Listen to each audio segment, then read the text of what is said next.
After these last few days, owing where the conflicts of Frank Hester, I ask the all-important question, ladies and gentlemen, but I will get to the question later because people did point out to me that Dianne Abbot did make a series of incredibly concerning comments last year, revolving around the ideas that uh, Jewish people, Irish people, and those in the traveling community had never really had to go through any fundamental levels of like hatred and that sort of thing.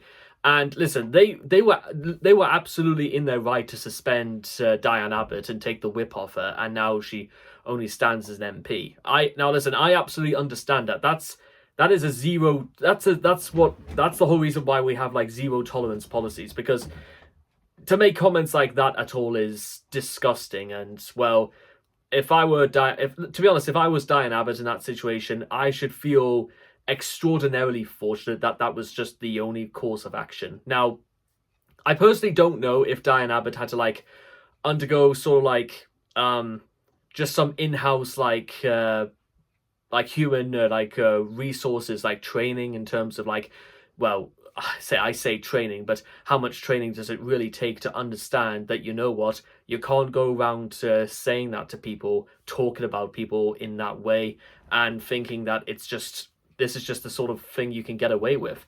You know, it's borderline circle time, aka the sort of things you should have known already before you were at least 6 years old, stuff like that.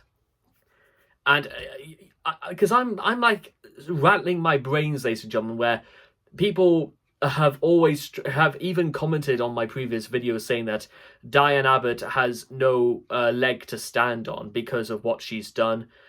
To that end, ladies and gentlemen, I just have to say, is that what this is coming to? Two wrongs make a right. Is that the logic we're going through? I mean, like I said, I don't particularly think very much of what Dianne Abbott said previously, but you know what? If Frank Hester himself knows fine well that what he said about Dianne Abbott was disgusting, and it is. Let's not beat around the bush in that. If he straight up knew that that was a terrible thing to say, then well, why did he say it?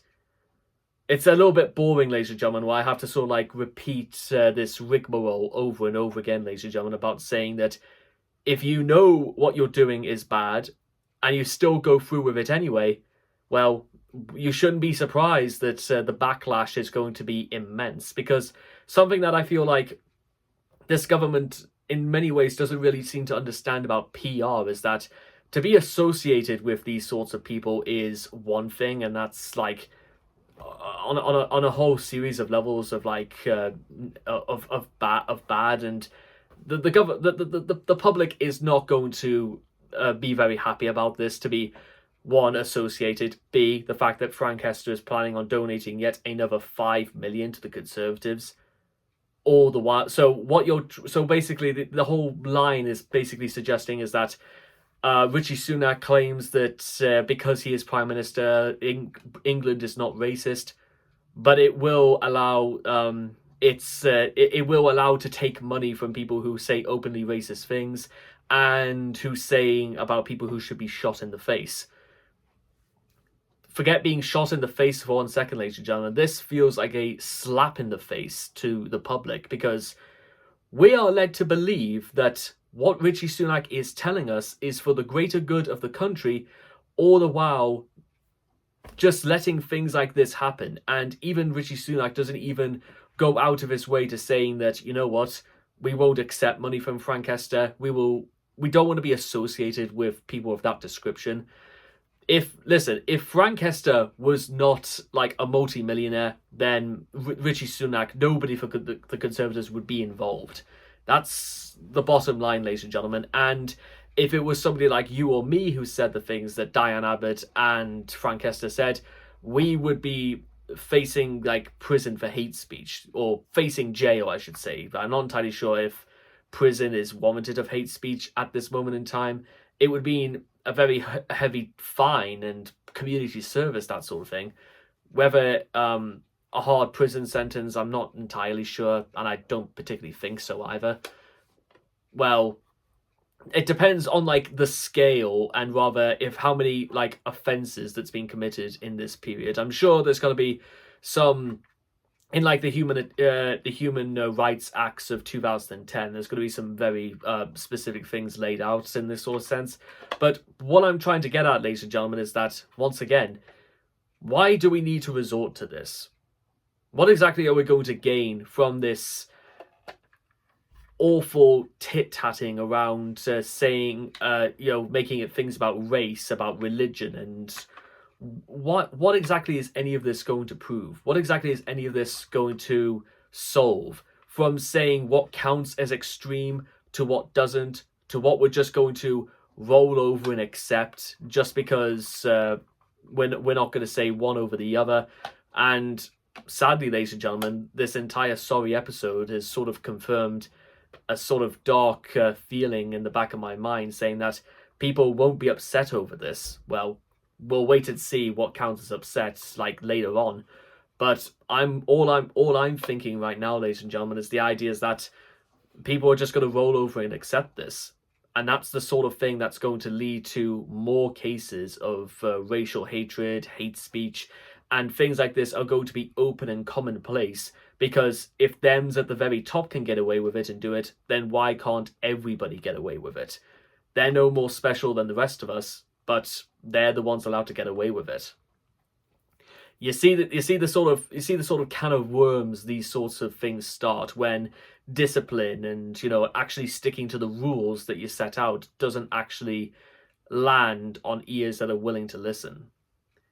And also, really, I know you've probably heard me say this again, ladies and gentlemen, but we should be learning how to work together, not fight each other.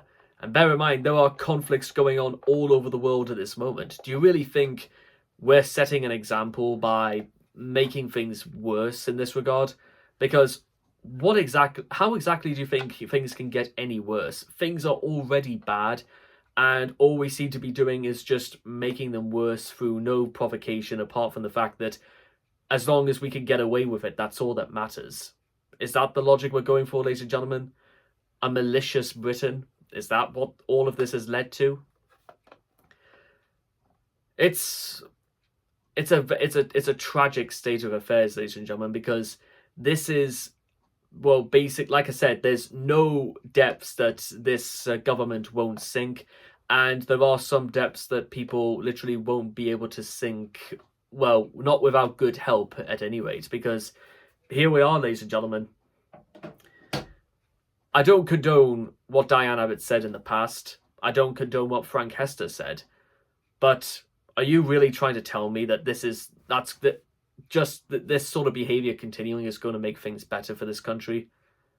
No, I don't think so. In fact, it never could. And, well, I don't really know what else I'm meant to say. I'm just, I'm not mad. Well, yes, I am. I'm furious, but more than anything, I'm just incredibly disappointed in the situation. I'm disappointed that we can't be mature enough just to get along with each other. And I'm even more disappointed at the fact that they're not willing to actually say that we're going to try and make things better. There's nothing like that in this country anymore. There's no real group of people who are willing to say things are bad, but let's try and be better. Let's learn from our mistakes. Because, well, people would say that's the sort of thing you hear in school to, like, 5-year-old kids. Well, it begs the question, ladies and gentlemen. Probably my 5-year-old cousins are probably more mature by comparison. Because, well, just look around you, ladies and gentlemen. That's all I've got to say about that. Thank you for listening, and I'll see you guys later.